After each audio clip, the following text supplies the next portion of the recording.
La Fondation Hirondelle, c'est au départ 3 journalistes suisses. On est en 1994.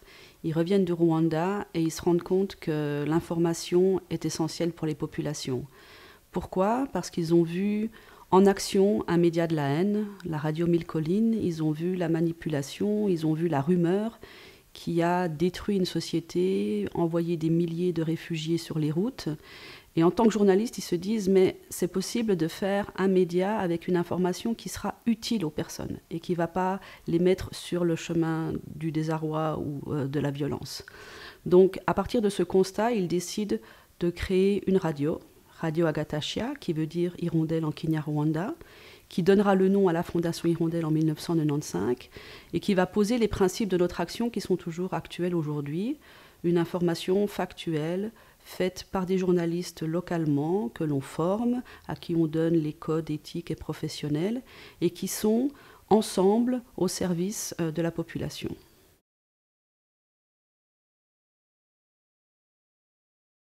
On est dans des contextes de pays en voie de développement où le taux d'alphabétisation est encore très bas, où la presse est mal diffusée, il y a peu de routes, il y a peu de moyens logistiques pour faire partir des journaux aux 4 coins du pays. Et aussi, la presse écrite limite le nombre de langues dans lesquelles on peut travailler.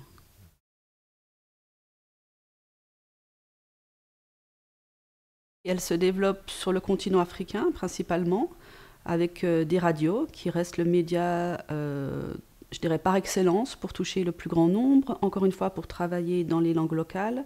Aussi en termes d'accès, ça coûte pas très cher d'avoir un poste de radio, c'est mobile, on peut le prendre avec soi pour aller travailler au champ, à la maison, dans la voiture. On travaille aussi en Europe, dans les Balkans, pendant les années 99-2000. En Asie, et aujourd'hui on est sur le continent africain, Afrique de l'Ouest, Afrique centrale et en Asie. La Fondation Hirondelle se développe aussi avec le développement des médias, donc la radio, la télévision et aujourd'hui les nouveaux médias, les réseaux sociaux. On s'adapte à chaque fois aux habitudes de consommation des populations, à leurs préférences et aussi aux moyens qu'ils ont pour accéder à une information. Les projets de la Fondation Hirondelle sont des radios d'envergure nationale. Ça aussi, c'est un des éléments fondateurs et qui fait la différence avec d'autres acteurs médiatiques. C'est qu'on veut créer du dialogue entre les différentes factions de la population, les différentes divisions. Et pour ça, il faut avoir une envergure nationale, non seulement dans la collecte de l'information, permettre à toutes les réalités du pays d'être traitées par la conférence de rédaction, mais aussi évidemment dans la diffusion, pour être entendu aux 4 coins du pays.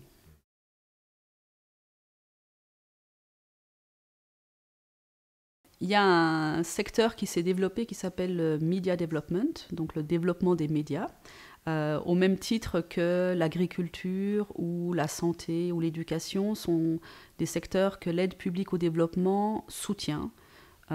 Soit donc des gouvernements avec leurs agences de coopération, soit des fondations privées ou des mécènes. Donc ce secteur du développement des médias, il est assez récent dans l'histoire du XXe siècle.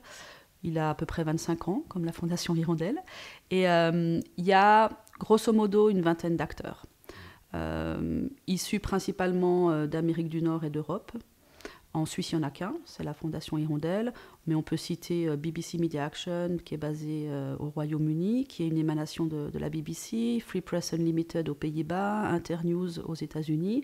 Chacun, évidemment, a un peu sa spécificité. Travailler dans les zones de crise par choix, ça c'est la spécificité de la Fondation Hirondelle. Les autres opérateurs, je dirais, y viennent parce que les zones de conflit, comme je le disais, sont de plus en plus nombreuses et complexes. Mais il y a aussi des acteurs qui travaillent dans des pays émergents, comme le Mexique, comme l'Inde, d'une certaine manière l'Afrique du Sud, la Tanzanie, où là, vraiment sur la durée, on essaye de renforcer des médias locaux comme des entreprises médiatiques, avec des plans d'affaires, avec des investisseurs, avec une étude de marché, et vraiment de faire comme ici, de ce secteur des médias un secteur économique.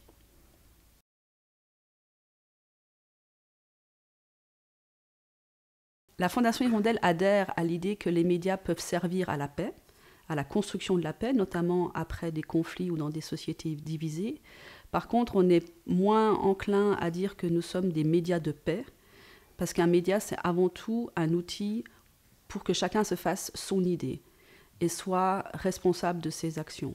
Donc si les personnes, à partir des informations qu'on leur donne, choisissent malgré tout d'avoir affaire à la violence, c'est parce qu'il y a d'autres facteurs. Il y a peut-être le cercle familial, l'éducation, une influence religieuse. Il y a d'autres éléments dans la société qui vont faire que l'individu fait ses choix et agit de telle ou telle façon. Il y a 25 ans, quand on choisit ce logo Media for Peace and Human Dignity, personne ne parle de médias pour la paix ou de peace journalism. La raison pour laquelle c'est choisi, c'est vraiment, encore une fois, la conviction que les médias dans une société permettent d'apaiser les tensions.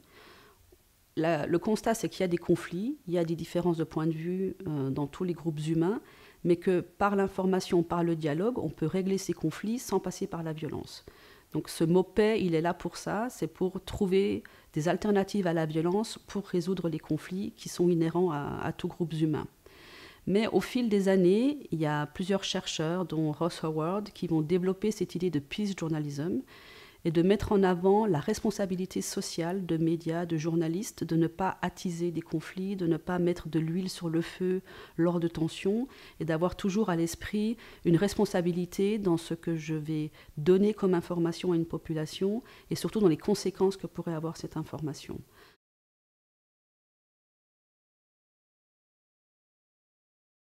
Je pense que pour la Fondation Hirondelle, si on prend le mot humanitaire dans le sens de mettre l'humain au centre de ce qu'on fait, oui, un média doit être humanitaire. Il doit prendre en compte le fait qu'on ne s'adresse pas à des nombres ou à des masses pas vraiment connues, mais à des individus, chacun dans leur vie quotidienne, dans leur spécificité, des hommes, des femmes, des personnes du monde rural, des personnes qui vivent en ville, des jeunes, des vieux, des personnes qui ont fait des études, d'autres qui n'en ont pas faites. Et donc, à partir de là, on s'adresse à tout le monde et on doit toucher les gens, on doit les intéresser. Et là, c'est peut-être la force de la radio, par la voix. Il y a une relation assez unique qui se fait entre l'émetteur et le récepteur.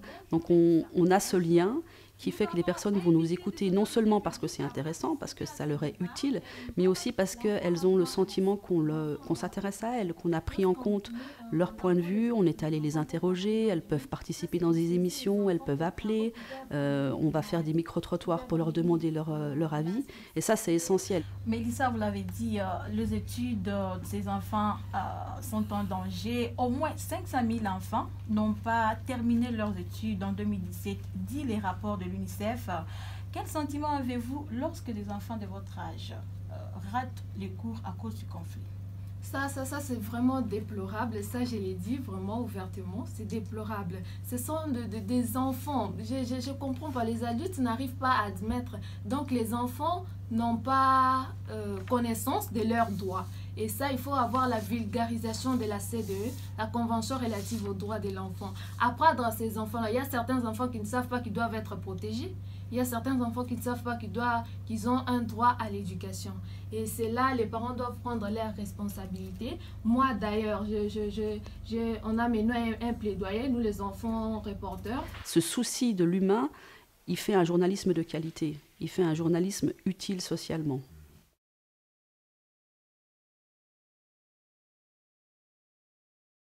L'information peut provoquer la guerre, oui, mais pour la Fondation Hirondelle, il y a la conviction, et il y a des études aussi qui ont été faites dans ce sens, qu'elle peut apaiser les tensions.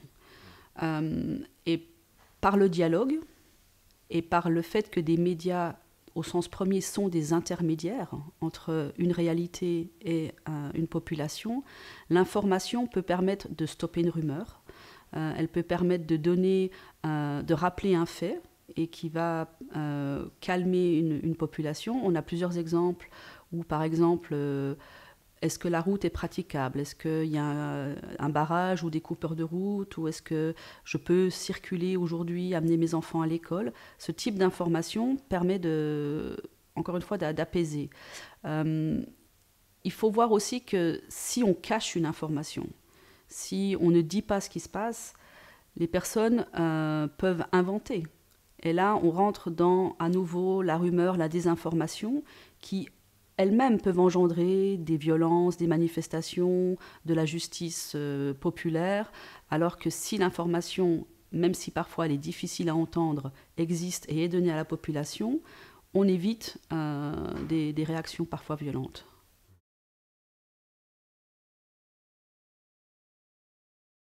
Il y a plusieurs études qui montrent qu'en fait, grâce à l'information et aux émissions de débat, c'est surtout la perception des individus qui change. Moi, citoyen, je comprends mieux, par exemple, que oui, l'autre est différent, mais il a aussi ses raisons et il a aussi son point de vue. Et on peut trouver un accord et s'entendre sans avoir à en passer par la violence. Donc la perception de moi dans la société et des autres dans la société change. Ça a été démontré par exemple au Mali avec une étude qu'on a faite sur notre programme Studio Tamani, mais ça a aussi été démontré avec d'autres projets qui ne sont pas des projets de la Fondation Hirondelle. Ce qui est plus difficile à vraiment lier, c'est un changement de comportement. Est-ce que parce que j'ai suivi une émission ou parce que j'écoute un média depuis des années, je vais éviter un comportement violent ou éviter de participer à une manifestation en voulant en découdre? Ça, on n'a pas vraiment le moyen de démontrer si c'est le média seul ou si c'est le média plus d'autres facteurs, encore une fois, l'éducation, la famille, ce que le pasteur ou l'imam m'aura dit de faire.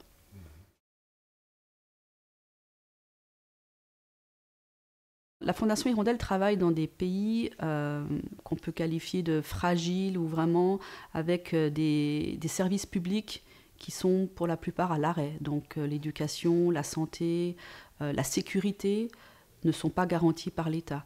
Donc par la radio, par les médias, il y a effectivement ce service aussi d'éducation, de s'ouvrir sur le monde, de savoir ce qui se passe, mais aussi d'apprendre sur ses droits, les droits humains, le droit d'être un citoyen, le droit d'aller voter, le droit d'avoir ses propres opinions, mais le droit à la santé, le droit à l'éducation. Donc tous ces éléments-là qui pour nous sont acquis, ils sont mis en avant par les programmes de radio. Apprendre aussi, il y a beaucoup d'émissions assez pratiques, comment améliorer ses cultures, comment créer un petit business, si on veut avoir une bourse vers qui se tourner. Donc, tous des éléments qui vont permettre aux gens d'améliorer leur quotidien, s'ils n'ont pas l'occasion d'aller à l'école ou d'aller à l'université, d'avoir des accès qui sont facilités par l'information qu'on leur donne.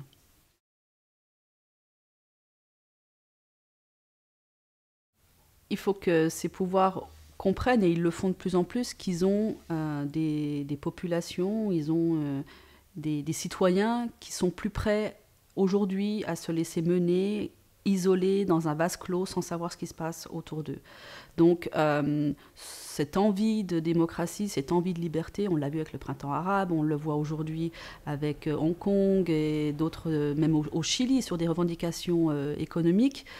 Le pouvoir, il est seul face à une masse qui demande ses libertés. Et aussi la façon que la Fondation Hirondelle a utilisée pour convaincre et ne pas se faire fermer lorsqu'elle diffuse dans ces pays-là, c'est d'expliquer les règles du jeu. C'est de dire, on va faire de l'information factuelle. On n'a pas un agenda, on n'est pas là pour soutenir l'opposition, on n'est pas là pour condamner le gouvernement, on est là pour expliquer et dire ce qu'il se passe.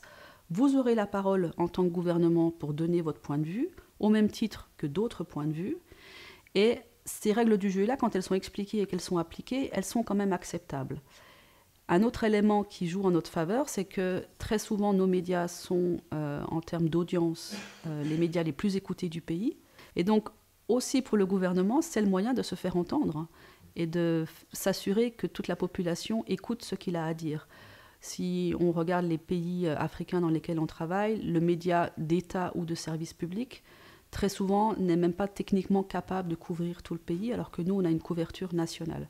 Donc même pour ce gouvernement qui n'est pas très à l'aise avec une information indépendante, pour s'adresser à sa population, il a besoin de passer sur notre média.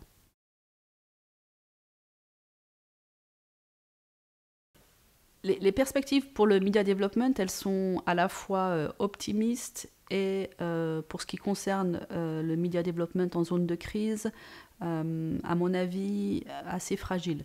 Pourquoi si optimiste? C'est parce que la question des médias, de l'importance des médias, de la qualité des médias, c'est devenu une question globale aujourd'hui. On se la pose en Angleterre, aux États-Unis, en France, en Suisse. L'élection de Donald Trump, le Brexit sont passés par là. Et il y a une volonté politique de nombreux pays de dire on a besoin de paysages médiatiques forts dans nos démocraties pour sauver la démocratie. Donc ça va dans le sens d'un message qui est aussi porté par la Fondation Hirondelle, c'est de reconnaître le rôle social des médias. Mais cette reconnaissance au niveau global fait que les fonds disponibles vont de plus en plus l'être pour des besoins dits domestiques, pour soutenir des médias dans les démocraties déjà établies, sûrement au détriment des pays fragiles ou des pays en guerre, où on dira, bon, là, c'est pas la priorité, on va déjà mettre les gens en sécurité, distribuer la nourriture, créer des endroits, des camps, par exemple, et puis les médias viendront après. Parce que les ressources, elles ne sont pas infinies, et la tendance, c'est quand même d'avoir moins d'argent en termes de soutien. Et moi, ma crainte, c'est que, oui, la cause est aujourd'hui reconnue, mais les priorités se feront auprès de pays qui en ont peut-être d'une certaine manière moins besoin. Parce que de l'information de qualité, elle existe en Europe, aux États-Unis, dans les démocraties. Il faut que les citoyens aient envie d'aller la chercher.